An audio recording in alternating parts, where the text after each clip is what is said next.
What's up, guys? What is up? Welcome back to another episode of Deck Talk Podcast, and we've got an episode for you tonight we're going to be learning about a new product, or new. It's probably, I'd say, newer to the guys that are in the South. The people that are up north, they probably seen it a whole lot sooner than what we have, and but it is going to be one heck of a product or heck of an episode. Remember, it is an interactive podcast, guys. So if you have any questions, just make sure you leave it in the comments, and we will get to them. But first off, we got a little business we want to talk about. We've got the sponsor for today's episode is Firefly Marine, guys. You know, Firefly Marine has navigational lights, the best navigational lights that you can put on your boat. You can, without having to worry about any kind of eye blindness. But that is not what I want to talk about tonight. I want to talk about their foul weather gear. I've been fishing for 35, 40 years, and this has been the best foul weather gear that I've had. But the thing is, it is getting cold, guys. And so they have a base layer called the Tep Suit. The Tep Suit is a base layer that will go up underneath your t-shirt and your blue jeans. Last year, it had got down to 18 degrees, and I was out and just wearing that Tep Suit, and I was sweating after about 20 minutes. So, guys, if you are a hunter or a fisherman in the cold, you need to check out the Tep Suit and the Mizu suit from Firefly Outdoor Marine. Make sure you use the discount code DECKTALK10 and get you a little discount on top of that as well. Because I guarantee you guys, you will not be able to get a set of bibs and a jacket and that base layer Tep Suit cheaper than what Firefly has it. But guys, if you don't know, I am Colin Burnett. Nah, I'm Pappy J. And fellas, I almost want to thank everybody for the prayers and the thoughts and prayers that you guys sent out when my time was off during this family thing that we had. But further ado, I just want to today we are going to honor one of America's greatest people. You know, our military personnel, men and women. But today's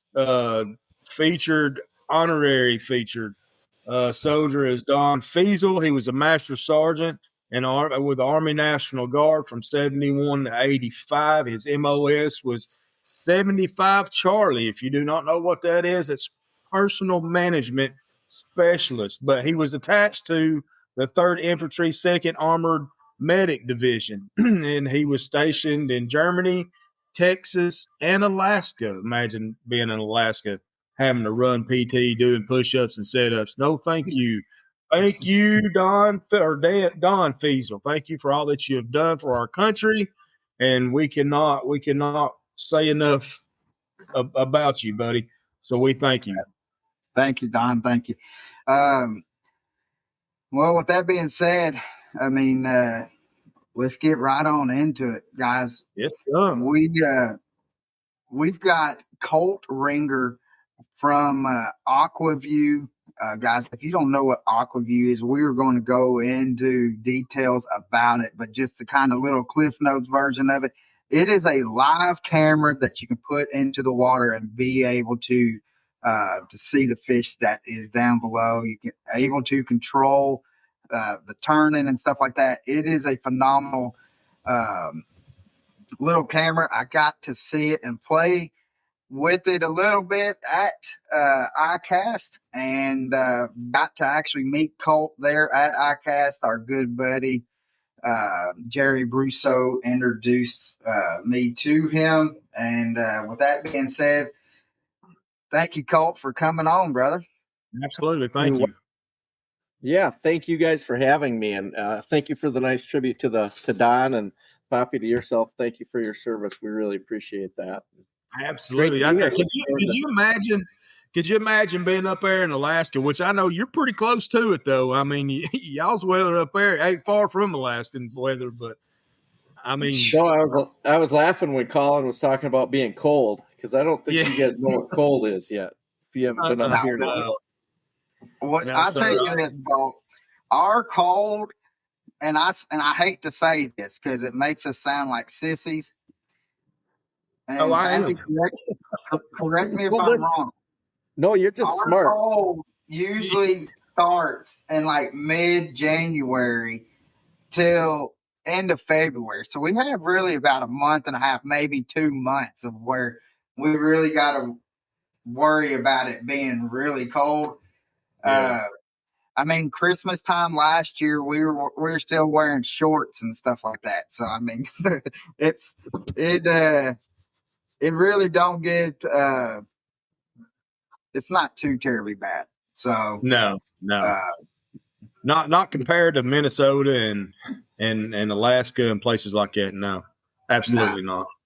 So, but yeah, that if I came up there and done a little fishing with you, Colt, especially when that you got that hard water, I'd definitely be wearing that Mizu and Tep suit, and I'd just be staying warm and toasty, and I'd probably fall asleep once I got toasty though. Well, you just have to wait and come in January when we can drive our pickup trucks out to our portable campers that are 70 degrees, and then you can wear your tip suit out and then take it off because you're going to be fishing in your jeans and t-shirts. That's how far we've evolved on the ice, and that's what's so much fun about bringing people from the South ice fishing, because we do a lot of entertaining. I used to guide, and I'm born and raised in Minnesota, and grew up ice fishing. Grew up using underwater cameras when they first came out 25 years ago, and they're black and white screens. And I think part of, and I tell the story a lot. I have a good buddy who is an old writer. He got on a plane to go to ICAST back in the late 80s, and he got on the plane and he looked and he saw all the Minnesota companies, the Linders, the Rapala guys, the Northland Fish, just pure. He turned around, got off the plane, and said, "If this plane crashes, I'm going to own the fishing industry." And I think part of it is when it's so cold, we have nothing but time to sit and think and tinker and go out on the ice. And that's where all this innovation came from. And that's where this underwater camera shines, and where it really was founded was for ice fishing, because it's just a natural setup, and it can be really boring just sitting on the ice waiting for you're not casting, you're not moving, you're not trolling, you're not trying to figure out anything. You literally have a hole in the ice, you're dropping something down. Now, there's been technology. Now, Live Scope obviously is the king up here, even on the ice, but the cameras for 25 years, and they still do just entertain, teach, show people. It's like watching an aquarium. So I literally, that's the cold is, I think, part of the why a lot of the fishing industry is rooted in, a big part of it, a lot of innovation from Minnesota. It's like, seriously, we sit in these little tents and you're waiting for a fish to bite. So all you do is think about, like, maybe I should invent, what if we could do this? You just have nothing but time. And that's how we pass our time here. You have to. And it's a subculture, but there's nothing more fun than bringing people from the South in a pickup truck, driving on a frozen lake that you can go on a bass boat and fish. I mean, and I got a question. So how does like when we go fishing, we got all of our technology showing us where the fish are and stuff like that, or we beat the banks or fish some ledges. Is that kind of how like ice fishing is? Is that how y'all set up, or how does that kind of work? Well, it's interesting because you do the same thing and you're learning the fish in the winter. They're cold, so they go out to deep water, and they're not as, some species bass are, you still catch some nice bass through the ice, but they're not as active. So they're staging. You find it really teaches a guy, and you look at the Canadian anglers like Johnson's, Gussie, all these kids that are coming from Minnesota, because you have to find the spots on the spot. And ice fishing, you can't, they've made it a lot easier. I mean, you used to sit and hand drill a hole and you just sit and wait. Now you've got electric drills. you've got live scope, you can point it down the hole, you can kind of find them and chase them, but it's really about understanding what is happening under the surface and finding that exact spot on the spot, finding the highways of how fish are traveling, where they're traveling to, and then it's almost like deer hunting. We were talking a lot about that at the start. It's you find those routes and those ridges and those drop offs, and where are you going to set up to get lucky and have them. That's the biggest difference between ice fishing and fishing in a boat where you're constantly just covering water. It'd be like probably helicopter hog hunting. Yeah, where you can just drive around and go shoot them for in a hunting analogy. It's like being in a bass boat. You're running around casting. Ice fishing is like sitting up in a bow stand. Your range is limited. You've got to have that fish or that deer walk and swim right through that path. Put a presentation in front of them, hope they bite. Yes. Now, have you as a fisherman, can you has it helped you on the summer part of fishing from ice fishing? Made you a better fisherman, I guess. I think 100%. And I think visually, just understanding the spots on the spot. We go out in the summer now and try to find ice fishing spots. And likewise, I find spots ice fishing that I'm like, I was able to see it with the camera. We dropped stuff down. It's like, there's huge boulders here, and there's a brush pile, or there's a piece of structure that in a boat, and this kind of goes to the camera, when you're drifting and moving, there's weeds up, you don't get to see and study underwater like you can ice fishing. So 100%. And then fish behavior. Being able to watch a fish react to a bait, regardless if it's summer or not, just being able to play with different presentations and just what a rod, even though they're smaller rods and everything, what just a little action will do to a bait and how you can make a bait perform. And I think Gussie's talked about it immensely with his, what does he got? Now I can't even, my mind blanking, where he just drops it over and it's the first hang in the minnow, but there's all the different terms for it. It's literally ice fishing and just knowing that cadence of how to, move the rod action to make that little twitch or minnow twitch. It's kind of fascinating to watch how Live Scope has almost brought that into play, which that was a northern guys have been doing that for years, with just dropping straight vertical or pitching, at deep water fish and trying to get them to react and bite. So we got, speaking of Jerry, he is he's trying to pull the old incognito with getting on Hunter's YouTube. Jerry. And he said, when I lived in New Hampshire, we would take our brush pile GPS spots off our boats, install them in a handheld unit, and drill over them. That's exactly what's happening up across the north in the winter. And to me, I'm kind of leery, I guess, with just being in the South my whole life, that, walking on ice, I could skate. I love to do some ice skating and stuff, and I love snow skiing. I'd love to see you do some ice skating. What? I would love to see you do some ice skating. I can ice skate. Because trust me, I'd have all kind of cameras on you. You need to, because like the only way that I knew how to stop was running into the boards. I'd just be a wrecking ball out there. I didn't care if I took out 3-year-olds. I was taking them out to stop. So, but no, I actually ended up was pretty decent. I won't say that I was the greatest of all times by no means, but I could handle my own skating. But getting out there, it's something to me with like being over a body water and knowing that, all right, it's still like, is this going to hold? Because for y'all to have 6 to 8 inches I mean, that's what y'all would drive a truck over, isn't it? I think Well, that's what. some people drive a truck on 6 to 8 inches, and then they're the ones that fall through. You need about 12 to 14. Well, That's kind of minimum, but it's but it is.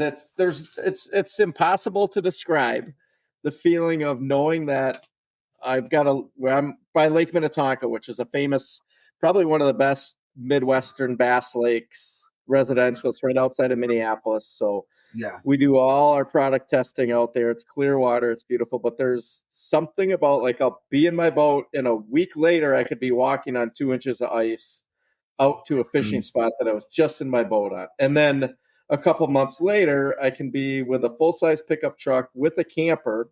They're called ice castles and Yeti. They're literally campers on ice that go up and down with holes cut in the bottom, 50-inch screen TVs, furnaces, refrigerators, stoves, camper. I mean, literally campers on ice that you set up.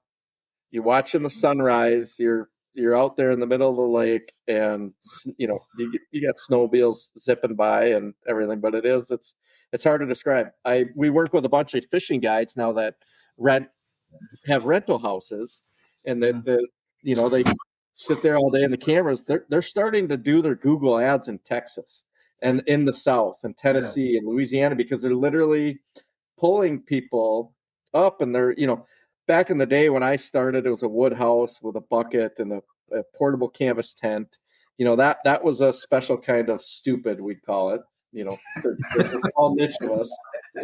But now with all the gear and the warm weather clothing, like, it's so much more comfortable that it's like they said, I've got a couple guides that are doing this. They're doing Google ads and they're drawing people from Texas, Tennessee, the South, to come up and try it for a weekend. They might have family in town or their work, but it's pulling people, from all over. That's awesome. Now, when you're ice fishing, do you, because like here, like, we'll throw big baits. How do y'all throw, like, big spoons or big baits doing ice fishing, or is it strictly more like a smaller bait presentation? It's a small game. It's like insects coming off the bottom, trying to micro downsize plastics, and it's catching.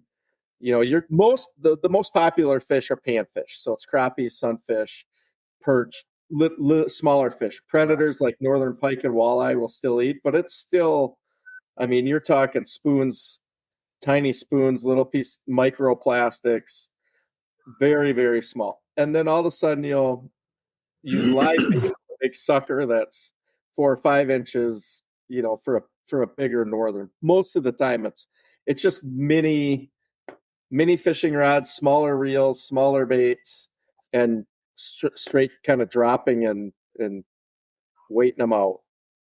Yeah. Now,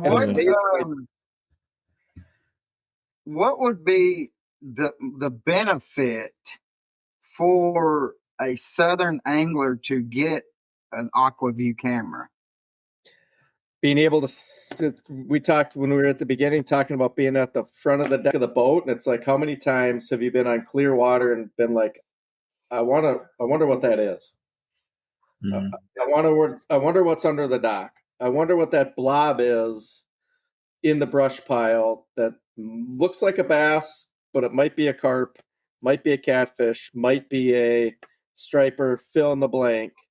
Right. If I'm a tournament angler, I'm going out the day before the tournament. Do I want to catch the 5-pounder or know that there's 3 or 4 5-pounders there by seeing them and visually? Oh man, yeah, that's awesome. And being able to size up the fish. Visually, like I talked about ice fishing, just being able to visually, I think we're visually learners, visually see what the bottom, what a piece of structure looks like, what a dock looks like, connect that to what you're seeing on your live scope, and put all the pieces of the puzzle so that you just have this mental picture as you're trying to figure these fish out. Right. It's just a tool that can help you give you that visual piece of that's what the brush pile looks like. There's a big stick going off this way, and the fish were sitting way down here, not out here. Or there was a fish hiding under here. I didn't know what it was because my beam on my live scope couldn't see it. But I dropped it down there and I saw. Best example is go to Springfield, Missouri. I haven't been there in a couple of years. There's a camera in their fish tank. There's 500 fish in that fish tank. They also have a live scope set up next to the fish tank. And we were down there for a show a couple of years ago. I just started pointing people over there and go count how many fish you see on the TV screen that our camera's projecting, and then count how many you can see on the live scope. It was like 4 to 1. I can believe it. For sure, it opens up a door where you think the technology is amazing with live scope, and we absolutely use it. We have to. We know what's happening. Side imaging.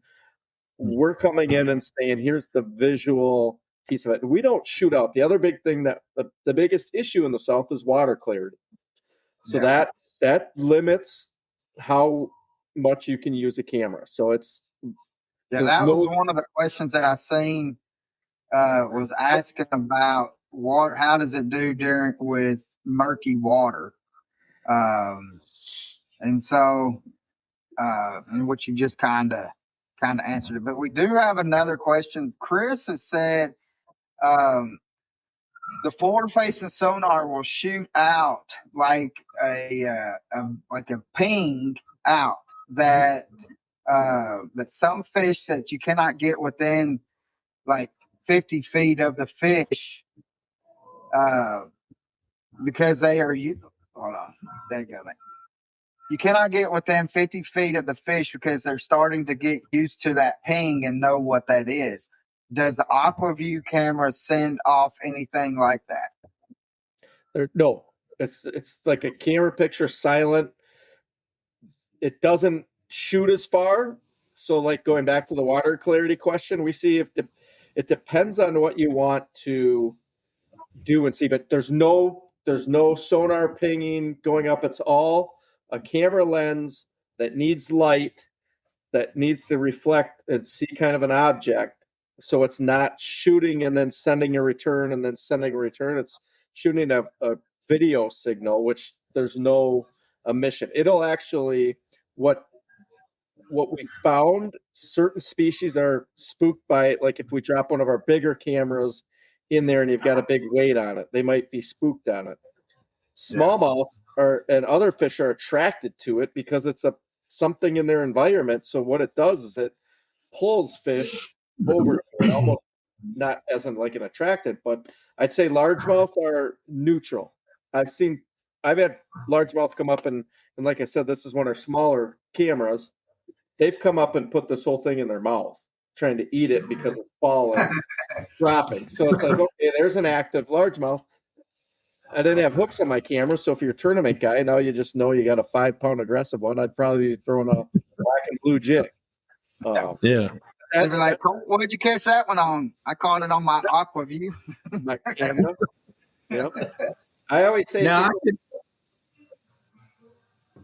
I could see where that would benefit any angler in particular, but especially in tournament anglers, instead of them going out there and sore lipping all the fish and everything like that, they can go out there and drop that thing down and look around and see what they got and not sore lip any of them and go back and, and who knows, the sky's the limit. That's the best story we have is Jeff Gustafson winning the Bassmaster Classic on the Tennessee River. He shared it on, we tried to block it, but we have a camera system that he can hook up to Humminbird, Apex, Lowrance HDS Lives, and Garmin Live Scope. So you can use our camera on those higher ender screens. You need video input, or we have cameras that have 5-inch screens. That's kind of that's probably the easiest one to use. But he's out practicing on the Tennessee River. He won a tournament on smallmouths there in Elite Series. He didn't move. He stayed within like 50 yards of the whole week, or that the 3 days, he stayed in a 50-yard little deal because he found these big old smallmouths. So he found him in that tournament. He won that tournament. He got the word out. He shows up to practice because I was talking to him because he was having trouble. There was a little technical thing with the camera and the apex. So he's on the water. I'm talking to him. He's hooking it up to go practice. He gets there. There's a local tournament on the river where he had won before. He said there's 30 boats on a spot. Mm-hmm. Fishing at a tournament as they're about to start the practice week. So he goes out. He's like, I got to go I'm never going to be able to catch 15 fish on the one spot. I'm going to have to find a couple secondary spots because everybody knew where he was going to go. It wasn't a secret from the live and everything like that. So he shared and he went. So what happened for his pre-fish, he went to some of these rocky spots where the smallmouth are in the Tennessee River and would graph over them, couldn't see anything. But he knew it looked like the spot where he had won before. It looked similar to, so he dropped his camera down. As he was dropping the camera down on his, I think he had Mega Live at that time. On his Mega Live, he could see the smallies start to rise off the bottom. He got the camera down there, saw that they were smallies that were rising off, and he's watching this is where it's the 1-2 punch.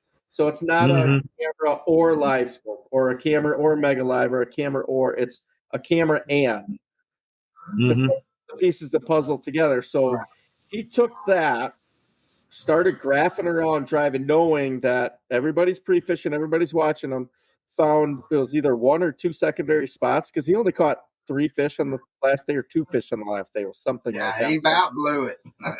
He didn't need to drop his camera the rest of pre-fish. He dropped his camera for 5 minutes and got the knowledge that he needed to go use the rest of his technology at the other spots, because what he started doing is going to these other hard bottom areas and would throw a bait out.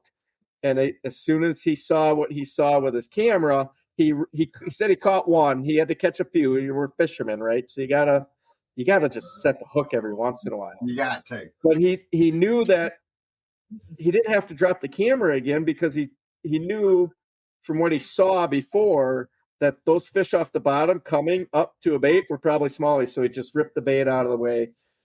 But he said guys were driving back and forth trying to idle over all these other spots, and there was only one other little school up there, and that's what he credit helping him win the biggest tournament. We got stories all the way down, like Hunter and Jerry, they're using them in their high school tournaments, pre-fishing scouting. We got Easton Fothergill's a Minnesota high school angler. He's been using cameras up here because just that's what we do. When most of the classic winners. Another one that never used it in the classic. I wish I was like, well, yeah, didn't need it at Lake Fork, but it's just that knowledge that it gives you. And we've got, like I said, the high school and then the non-tournament guys, right? Like just if you want to learn what's happening, we were talking about a little bit. The easiest way to use a camera now is with spot lock, especially these small cameras, because you can stop on top of something. And I think it was a previous question talking about shooting out. It's like you could, you're going to, I think, and we're hearing it up here too with our northern fish. They're getting conditioned to the paint. Yeah. Well, but if I've been on many spots and been out and talked to enough guides too, if you just kind of stop on a good looking spot, piece of structure, spot lock the boat, drop the camera down, you might not be seeing anything on the grass, but fish are moving. They're swimming. They might miss the transducer beam, but you put the camera down, you catch them with your eye. And there's a story. There was a local tournament here on my lake a couple falls ago. I didn't have time to pre-fish. I went down to some docks. I'm like, well, I got a camera. I've got we've got access to it. So I just started walking around public boat docks around, because usually that's when the fish start to pull into the docks.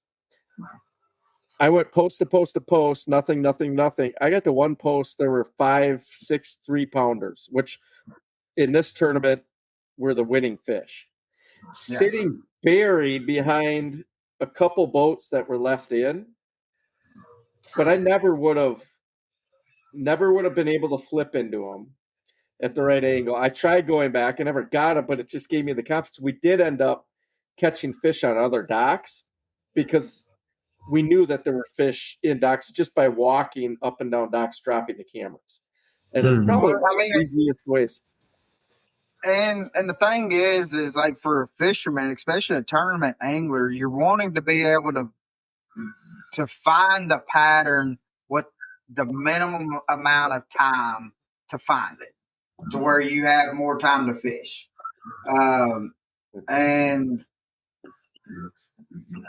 which Jerry and we were talking a couple months ago about the forward facing sonar and stuff, and I was telling him, like, if you get a bass like within 50 feet from the boat and you're using forward facing sonar, you might as well not even fish for it here on Chickamauga, because everybody's using it. They know what that is. They know that something's not right. And so you have to either like see them and then get it off of them and then try to throw and try to fish for them then, or you just got to look farther past them 50 foot. But I mean, just like what you were saying with Gutsy, that he found the fish, then he was able to see what he needed to where, all right, let's see if it's going to be a pattern. If I can find that same kind of bottom and be able to kind of duplicate that over. Or, I mean, that's fishing in a nutshell anyways. I mean, just like a lot of people, if I'm fishing with them and I'll ask them, like, all right, what were you doing? And I asked after they catch a fish, and I ask them 5 minutes later, they're like, I've had people on the boat, Colt, that I've said, hey, what were you doing? And they're like, I don't know. So I'm like, well, how can you repeat it? And so, but it just sounds like the camera, it is a better option because, well, you may not be able to see as far, but like Jerry said, he says, as a matter of fact, fish will swim right up and look into the lens.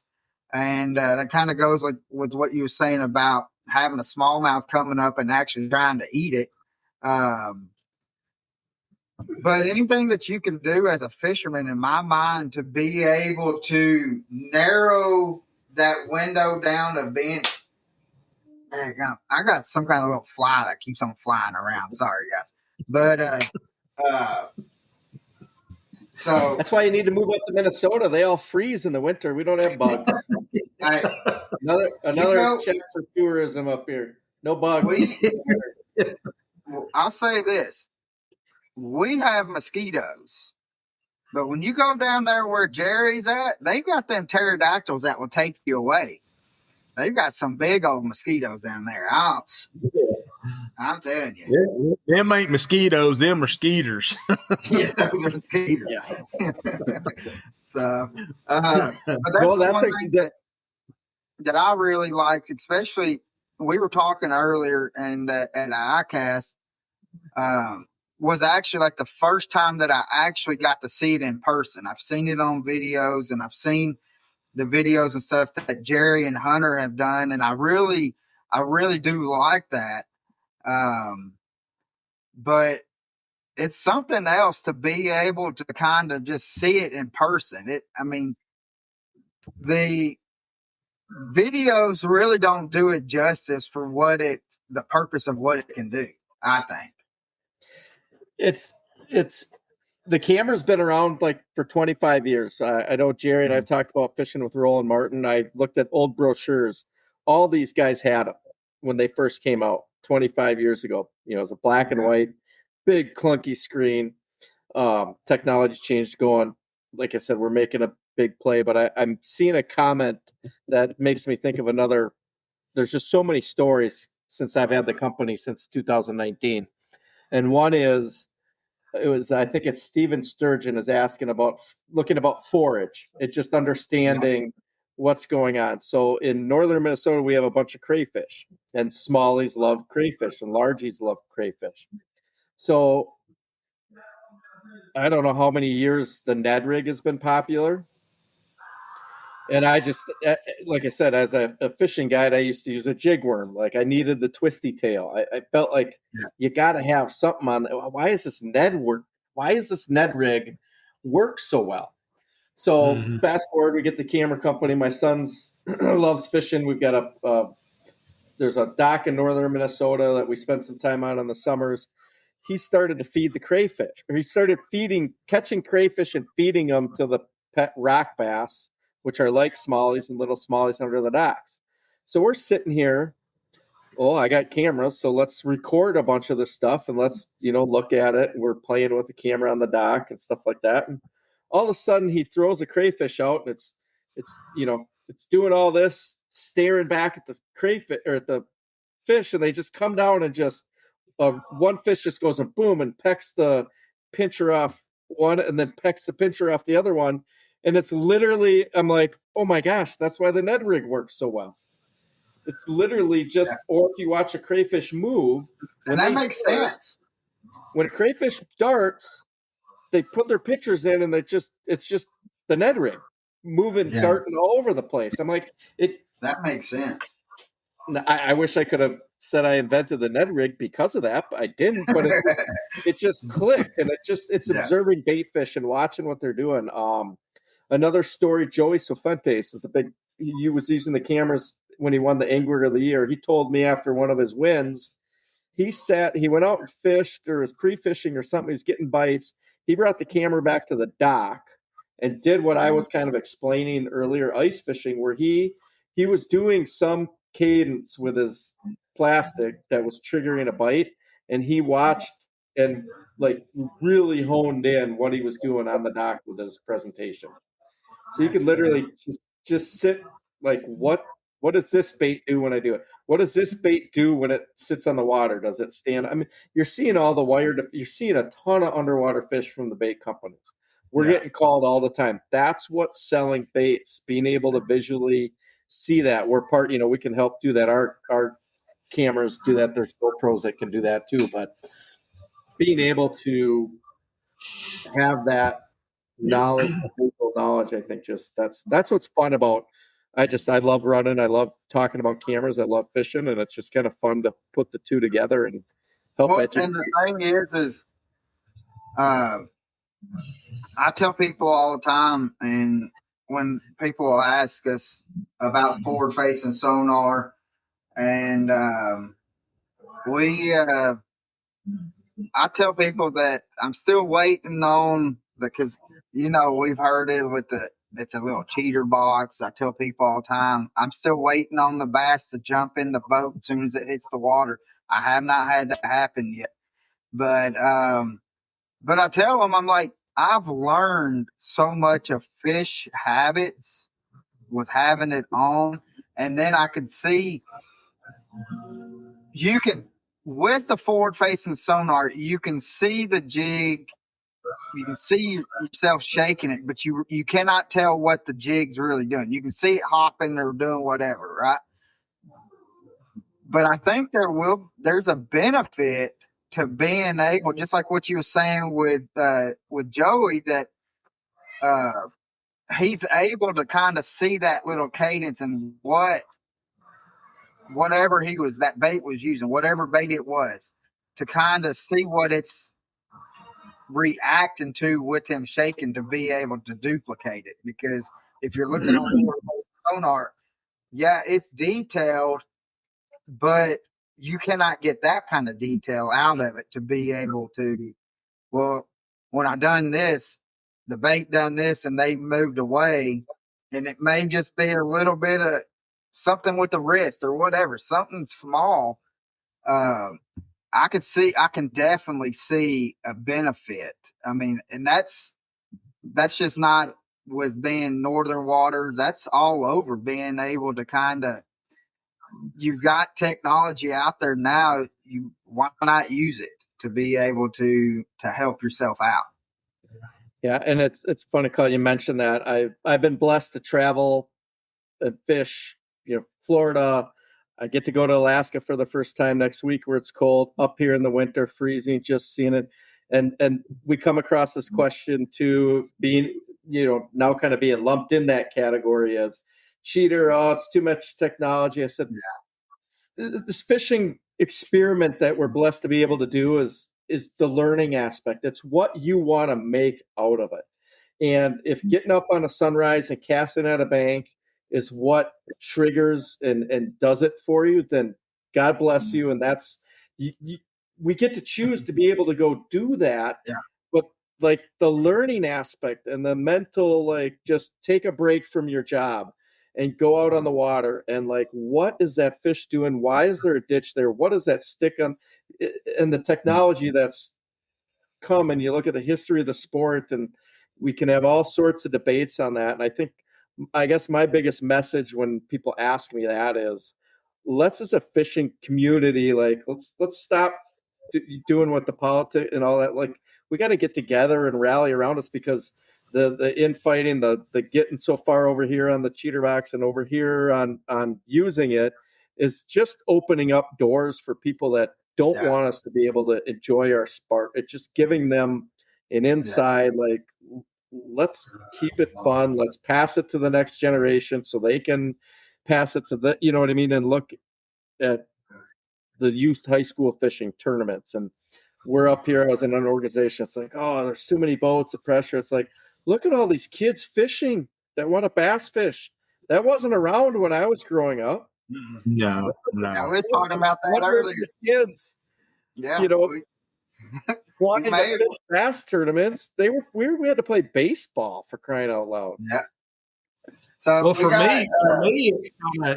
me, it kind of answers the who, what, when, where, and how you question. It answers all those questions for you. It gives you a different perspective, and like you were saying, you can take that bit of knowledge and learn from it. Whether you catching fish or not, you're still learning from it. It's just like all the cell cameras and the cameras that we have out in the hunting industry. You can take that knowledge and benefit from it. Doesn't mean you're going to kill anything, but you learn patterns and certain things they do and certain things they don't do. So it's a lot of, to me, it's a who, what, when, where factor, and that answers a lot. And Jerry, he's wanting you to discuss the compact strike camera and the Captain. Oh yeah, so the Strike View is an inline. I don't have that one out in front of me, but that, I mean, you want to talk about entertainment and watch why we named it Strike View is it's an inline camera. It's the bass side. It's kind of the musky trolling guys that have it's definitely can do it for bass. Hook and Look, if you guys ever follow that channel, Kim Stricker, he's been testing him using it. It's the Strike. It's watching fish eat it's not, we don't get to watch it in live time because you got to pull that one off, plug it into a computer, and there's this little trade war tariff situation so we're out of stock of them right now, but we'll get them back in. But it's just so much fun to watch fish eat and being able to do it on a camera, and the different ways that bass will. So it's like you're out there casting. It's like you get hit on a crankbait. Like, what did that bass do? Did it just come up behind it and nip it? Or did it, I mean, they turn from the side, they come from the top, they go pike. I mean, just, it's different every single time. So that's a fun camera that we've got. That's something that I got to look into, because I think it'd be interesting, like, to have it on a crankbait rod and stuff, because here, especially once it gets cold, we throw a lot of crankbaits, and it'd be interesting. Is there a better bite than throwing a DT or a deep diving crankbait and just cranking and then it just stops and then you load up and you feel the first two head shakes? But I totally agree. I'll say no all day long. I have one tied on all the time on my deck because I just love that bite. But old Pappy here, Colt, he'll say a spinner bait. This spinner bait, something eating a spinner bait. he's the next Jimmy Houston with the I don't know about that now. I I said, don't know about that. The spinnerbait bite up here is coming back. I mean, it never really went away, but so many people are throwing chatterbaits and oh yeah, swim jigs. well that's the Now thing. the spinnerbait that's a fun bite too. I'm going with topwater though. Yeah, Give me a Zara. How can you beat a Zara spook? A 5-pounder blowing up on a Zara spook. No. Yeah, I mean you can't. It's just maybe a I frog. mean, the only thing that would be better is a 10-pounder blowing up on a zero spook. True, but we don't get 10-pounders up here. But yes, you're right. So, but yeah, that's great. we got the traveling fisherman. He's got a YouTube channel and TikTok. He's another content creator, good buddy of ours. He just left. His wife is a traveling nurse, and they just left Alaska. They're in Missouri now, and he asked, "What part of Alaska are you going to?" I'm going to Cooper Landing to fish. Cooper Landing. I believe it's. I think he was in. Oh, I want to say, was it Stewart or it starts with an S? Seward. I think so. He'll put a comment in there, and I'm gonna feel bad because I watch his lives all the time, and he'll say where he's at, and I've got a good buddy from high school whose brother's been a guide up there for 30 years, and I have yet to take him up on his offer of get on a plane and come fish with me. So after 30 years, I'm getting on a plane. It's time. And one thing that I really liked, not to kind of get off on the Alaska, but I told you we go down some rabbit holes. Yeah. But he got into where he was, they were taking drones and flying the bait out. I think it was like he had like a reel that he'd take it out 300 yards, and they just take the drone out and just drop it. And it would just, I think there was one at ICAST for surf fishermen. Yeah, and that's kind of like what it was. Yeah, yeah. So I'm looking forward to it. I have no idea what we're fishing for. I don't care. Somebody's gonna stick a fishing rod in my hand, and hopefully there'll be a salmon, or I don't know if we'll go rainbow trout. I don't know what we're doing. People are asking me all sorts of questions. I said I'm just going along for the ride. Yeah. John Pate says, "Have you ever came across a bear while fishing?" I haven't, but this guy's got plenty of good stories that I can't even do justice. Yeah. No. Well, I haven't been there yet. So I don't know if he was asking you that or if he was asking Robert, the guy that's the traveling fisherman. Well, I know if he wants to ask somebody about bear stories, he's asked Jason Lesmeister, who I'm going with. I think it's Jason's Guide Service. He's told me story because he's a bear hunting guide too. Yeah. His clients have frozen up on him. They've shot a bear. The second one's charging. Client's supposed to be shooting, and the guy's just freezing up. I mean, I would be that guy. Like, no way. Instead of down, he's been gutting a bear, and he can hear the teeth clacking of another bear in the dark while they're trying to get the other bear out. I mean, it's just. I'm like, you're talking me out of ever wanting to come bear hunting with me for sure. Yeah. Like, the travel fisherman said that he'll be fishing for rainbows and dollies. Great. So when you go up there. So super. And the thing is he was doing some he caught some I don't know, they caught some salmon. I mean, they caught a lot of stuff, but he was in some little river compared to where he normally would fish. He was in some little river, and he had a monster trout on that. it wouldn't even fit into his net that he had. So, well, check our Aqua-Vu pages. Hopefully, I'll throw some pictures up. Oh heck yeah, it would after we get back. Absolutely. Does the Aqua-Vus with, like, let's say if you are a dock owner, if you live on the water and you have a dock, can the Aqua-Vu mount up like on a pole to where you can have the pole, just drop the pole down? Will it mount on a pole mount like that? The answer is yes. We are in process and we've tested it, and people have been doing this with our current systems, but they have to modify it to get the signal into their TV. You either running it through. I just talked to a guy down in the Keys yesterday who's running it into Ethernet box and then using internet and doing it and spliced and did a bunch of stuff with our camera. Right. We have a product coming that's going to be built where you'll be able to mount the camera at the end of your dock, have the signal come up, have it wirelessly talk to a signal in your TV, in your house, in your cabin, even I guess if you wanted it in your boat as you're driving. But yeah, we have pole adapters so that you can mount the camera right onto a pole and then have a live. The product's going to be called Dock-Vu. We've got the trademark on it. Should be here by next iCast for sure. But yeah, that's a fun one. Yeah. Well, I know one thing.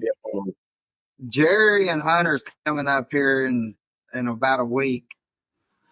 I'm excited about getting on the boat and seeing and actually getting to play around with it a little more than what I did at iCast. But I believe that this is going to be a product that I'm going to have to get and play around with. And because, I mean, people really don't, correct me if I'm wrong, really don't realize like how many fish are even around. Forward-facing sonar brought that out too.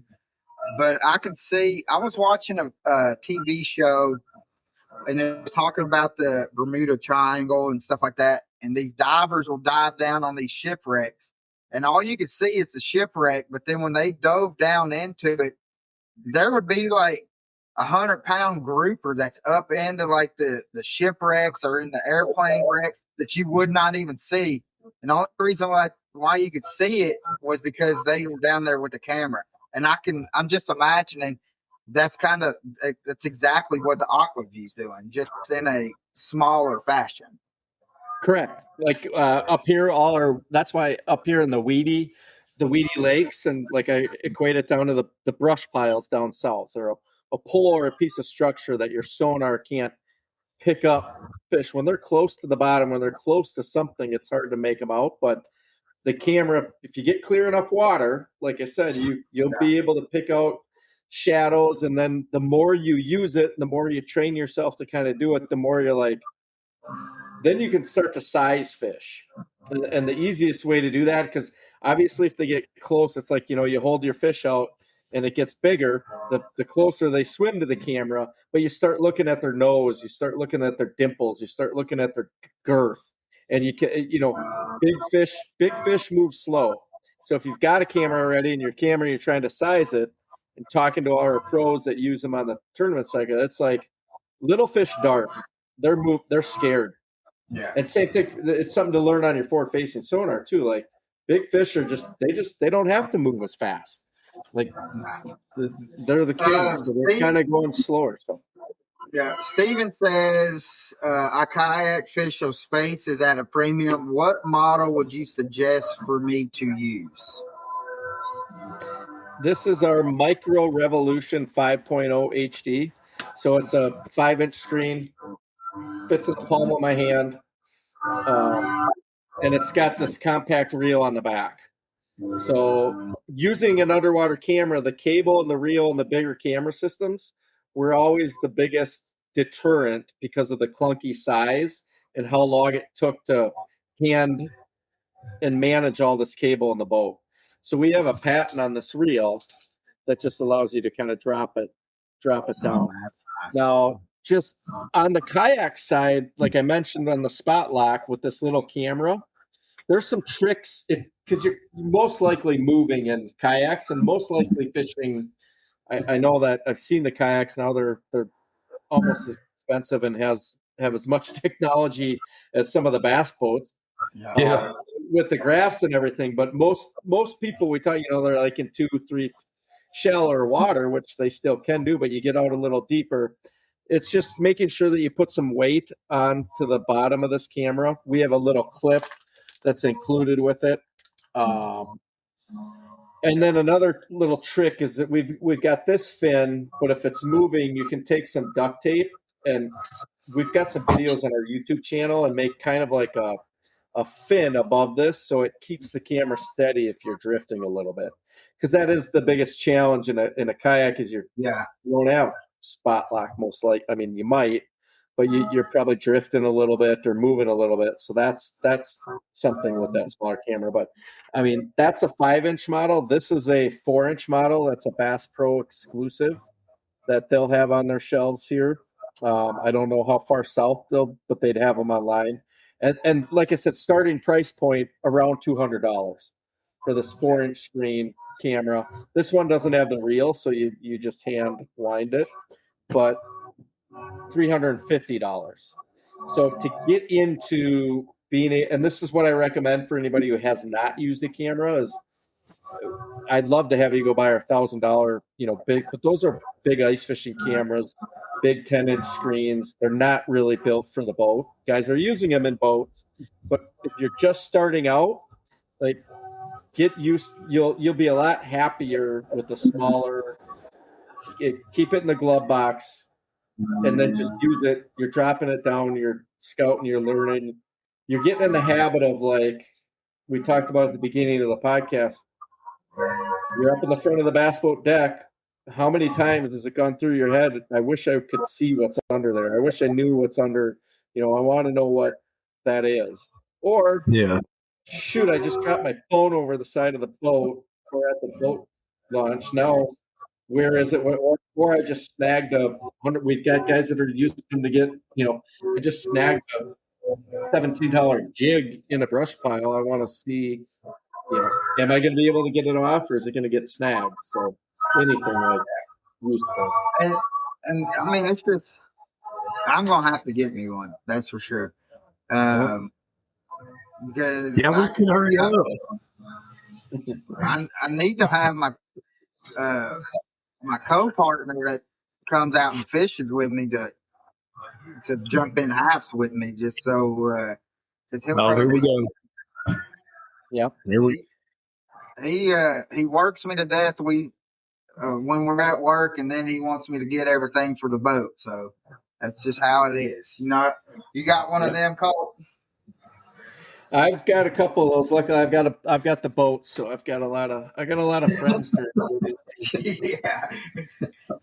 Well, see, he's got the boat and I got the camper, so it kind of works out right. It works out. That's what I laugh because I got into hunting and fishing late, like right out of college, and I was always fishing. I was into fishing, so I had the boat first, got into that, and then I was like, oh man, this shooting ducks is fun.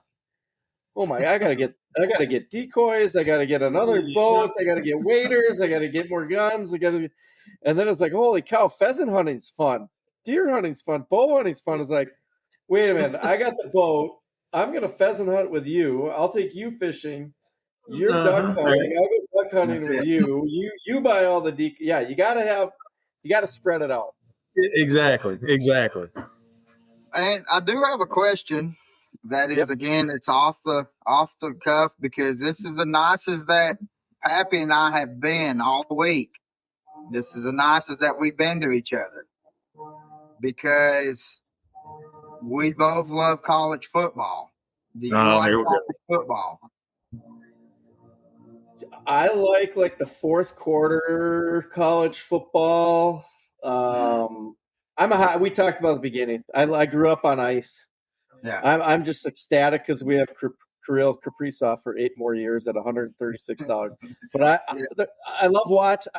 I'm not a diehard football game. I'll turn the game on and all right, Tennessee's beating Georgia, great. that looks fun. Who's going to come back? But so who update me, because I'll be honest, I didn't watch a lick of college football this weekend. Sorry, I know I probably offending a lot of people myself. Well, Pappy is an Alabama fan, and so I'm a Vanderbilt fan. So this is the clash of Vandy and Alabama. Last year, Vandy got the best of Alabama, so they're going to Tuscaloosa here this week or this next Saturday. And if we get back from our trips without us fighting, we done good. So now, might I add though, that's the first time in 100 years that they beat Alabama. So I mean, but they're coming to Daddy's house. So, but big rivalries. That's fun. Yeah. You're also talking to a Minnesota Vikings fan, so football has soured us up here. Yeah. I mean, but we're still crazy, or people are still crazy about it. And I was down there. I had season tickets to that, but the Gopher football team now, the Minnesota Gophers are starting to, they're doing pretty good. Built up a decent little program. They filled the stands. They used to play inside in that Metrodome. I don't know if you guys are old enough to remember that, but we used to have a dome up here because it was so cold when they play their games. But what was it about 10 years ago when the Twins dome collapsed, wasn't it? Yeah, that was where they play their football games. So that's why they ended up building that US Stadium. That made national news. I think the Twins were the last Minnesota team to win a big, out of the big three, a big national championship. We have the losingest record in professional sports for any major sporting community. So, and I was sad that they really couldn't put a team around Joe Mauer. Yeah, he's a great guy. Yeah, I've got some close friends who work with the Twins. I've gotten to meet him a couple times. I mean, just not a better person. And you said it's too bad that he didn't. They couldn't pull anything off. But again, I think that's another reason why we have so many people that like to hunt and fish up here, because we're blessed with a bunch of lakes and woods and everything like that too. And it's like, well, if I'm gonna go watch a losing sports team, I might as well go try to catch some bass, or shoot some deer, or do something fun. They can go and spend that same amount of money that they spend on a couple of beers, and they can have a lot of beer then. Right. So I did get to talk to Gussie during media day. We'll go to the Classic every year, and we do interviews and stuff for media day. And I talked to Gussie, which I talk to him every year. I had to ask him if he's a hockey fan. With him being from Canada, he's got to be a hockey fan. Well, he asked where I was from first to ask that question. I told him Nashville, and he started laughing. And I said, "What are you laughing for?" He said, "Because we got a goalie that just loves to shut y'all out." And I said, "Who's that?" And he said, "Hellebuck." And I said, "Go away." he is a big, but he told me though that Corey Johnson, he played minor league hockey. I didn't know that. I had heard that. Yeah, he was. I think it was like close where he was going to go. Well, obviously played a little pro hockey, and I mean, ice fishing, hockey, hunting. We're pretty much Canada, Minnesota, so I think that's why Gussie and I get along so well too. I mean, we got the same accent and talk a lot of hockey. Do you say "a" all the time? I think I do. I was in Florida walking the beach like 10 years ago, and you start talking to somebody like, are you from Canada? And I was like, oh gosh. It must be bad. What about 6 hours south of it? Pretty much Minnesota. So Yeah. Jerry says when you get out on my boat next week, I'm gonna have to check your pockets. When I told him that I was gonna have to get me one. He said he's still waiting on the announcement of the captain camera. Oh, the captain camera. Okay, so yeah, that is our newest product. And being in the camera business and being in the fishing business, I've wrecked a lot of cell phones out on the water and the woods and everything. And then we've been working with some of the boat companies about how can we integrate cameras like in the front of the boat and have a rear facing camera. And part of the conversation is safety in bass boats. When you're ripping across the lake, being able to have a camera mounted on the back of the boat and then a screen that can give you a visual like a rear view mirror. And so the captain is something we launched at iCast, is a completely waterproof, water sealed screen that's got all these cables that lead to, it's going to be 2 cameras that you can mount on the front of your bass boat or the back of your bass boat or your 4-wheeler or your side-by-side or your golf cart or your kayak or your, I think you get the picture, anything that lives outside.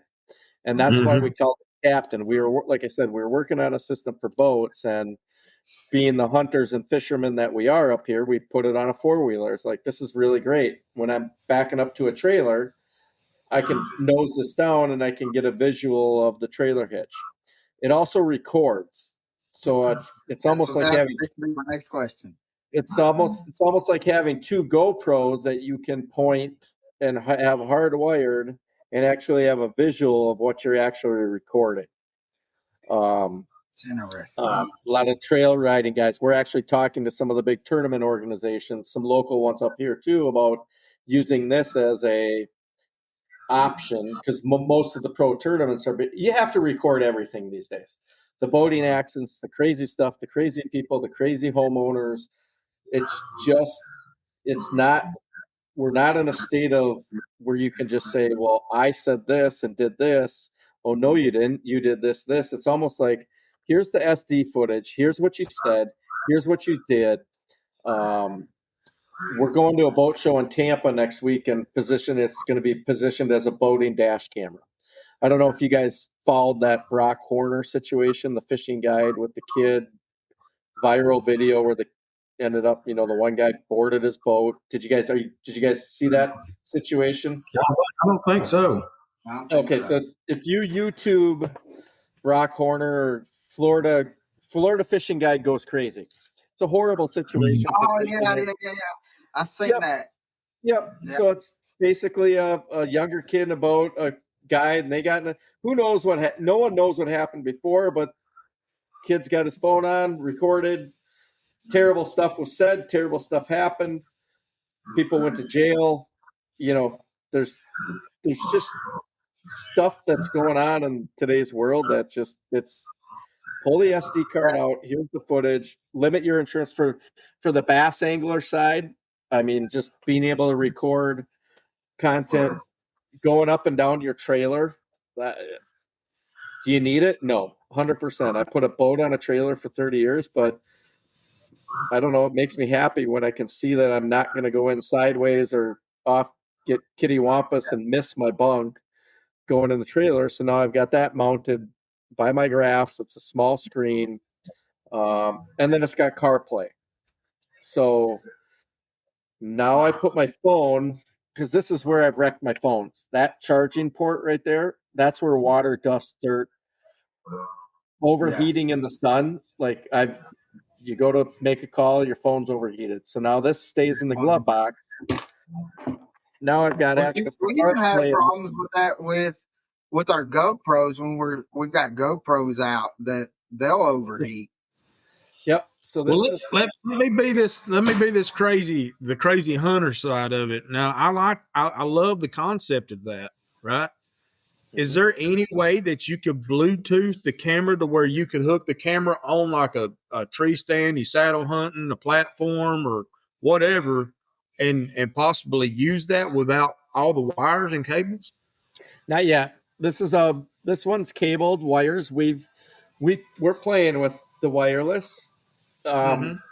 The challenge is wherever you put that camera out there's got to have power.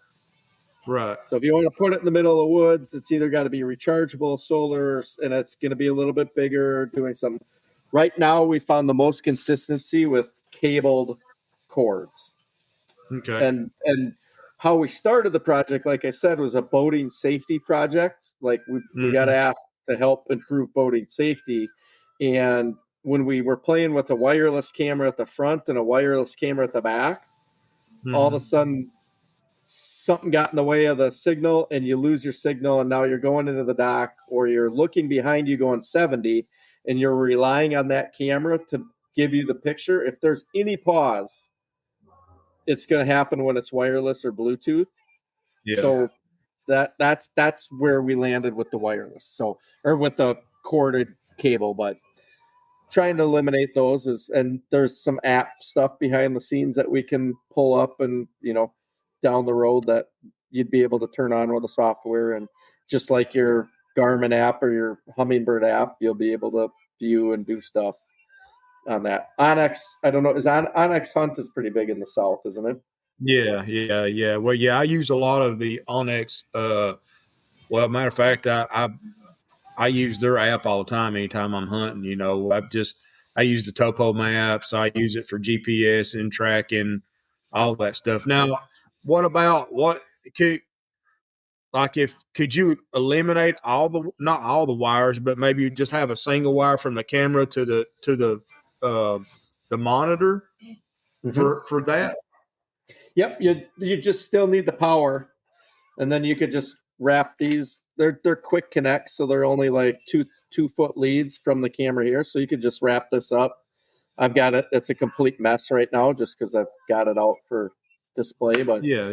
you just tight all these, and then you need the wiring harness. So it's, like I said, hardwired 12-volt into a cigarette lighter, a battery, a switch, a ignition switch to keep it from overheating, because that's what's happening. I mean, if I took this out and Right. left it in the sun, and like the GoPros, it's the heat on a battery kind of eliminates it. But so I think we've been at power sports dealers. We just did a state fair up here in Minnesota. We talked to a couple farmers that want to put them on their tractors. It's literally anything anything that's outside. Golf carts. I mean, the golf cart community in Florida is a big one. So, but on the bass boat side, it was a super handy tool on my boat all summer. We just launched them. We've got shippable units. So they're available. We called it the captaincam.com. So brand new. Jerry said Colt will have a video next couple of days of Hunter installing the captain's camera on his side-by-side. But guys, with that being said, I do want to suggest that if you're into watching fishing videos, videos of making baits, go to Hunter B Outdoors. Hunter is Jerry's grandson, and he catches some big ones, and he makes some killer baits. So you gotta go through the process. He does videos of him actually like catching fish and then talking about different sponsors and stuff that he has, and showing the product, and just like what Jerry just said of him actually installing the captain's camera. So go check out Hunter B Outdoors. You will definitely love the videos that are being put out by them. So Steven said be good to set up on a pontoon to line up on a trailer. The pontoon market, actually, that's the biggest one we're talking to right now. The pontoon owners, the boat builders on the pontoon side is a big Now, one. I got a question. Yep. Could it be possible like, let's say if you have it on the back of a boat, could it be possible? And I don't know. I mean, this is just kind of running ideas to where you can have that camera running and the screen is in the truck. Like if you're like, because where I back my boat up underneath my sunroom and stuff like that, to where could it be possible, or is that an idea in the future for to do that? It's coming. It's you could run the wire all the way, but that APP word, that app word, it's software that we're just developing so that yes, the camera will be on the back of the boat. You'll be in the truck with your phone, and you'll be able to Bluetooth as long as the system is on, and you'll be able to see yourself backing into the water, backing into the garage, and being able to do that. But so if you ended up buying one of these, it'll be just like a Humminbird or Garmin install. You know, once we have, it's not perfect right now. We've got kinks. We wanted to get this into the market first, but it's something that, hey, come check. Here's the updates, and boom, now you can turn on the app. And my product development team would probably kill me, but I would say this should be done in 6 months. You know, the app side. It should have been. It could have been done 6 months ago, but like I said, I need. It hasn't been tested yet. Yeah, but it's in the process of being tested, and it's pretty slick. Yeah, but just just having the, like I said, just having the two cameras, and like Stephen said too about. I laugh because my dad, he has a pontoon up north, and he's, I think, almost 80, and wherever we're going into the lift, somebody's got to run up and look back and then run back because you can't have all the weight at the front of the pontoon.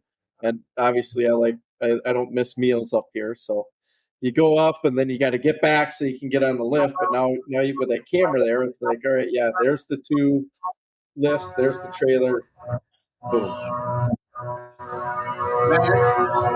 Colt, y'all have some great things that y'all have come out with, and the things that's to come here in the near future. I'm excited about it. I'm glad that I got to meet you at ICAST, and I can't wait till Jerry gets up here and get to play around with it, and even a little more. And all that's going to do is just make me want to just go on and buy one. But we can help you out. We'll get you taken care of. But we have had you on for almost an hour and 20 minutes, and we don't want to hold you up. And but have you got any more questions? No, I can't wait till you come out with one so I can hang it on my platform in the tree. You know, so I can, instead of taking GoPros and video with my phone, that would be sweet. But well, I'm patient. Just hurry up, please. Okay. I'll test it this fall in November and see if I can't figure out a good system for you. All right. Sounds good. Good. But Pappy, we got one last question for you, Colt. And Pappy, you want to? Colt was saying something. No, go ahead with the question. I can. Okay. Well, Colt, we asked this question with all our guests, and so if you had one person that you could fish with, you know, whether they be with us or not, who would it be and why? Oh, that's a great question. I've heard it asked before. I've thought a lot about it. I would probably go back, and I had a good friend. His dad passed away. His name was Stacy Barber, and I was teaching. He's not a famous fisherman, but he was a buddy's dad, and he grew up in North Carolina. He taught me everything I needed to know about bass fishing up here in Minnesota.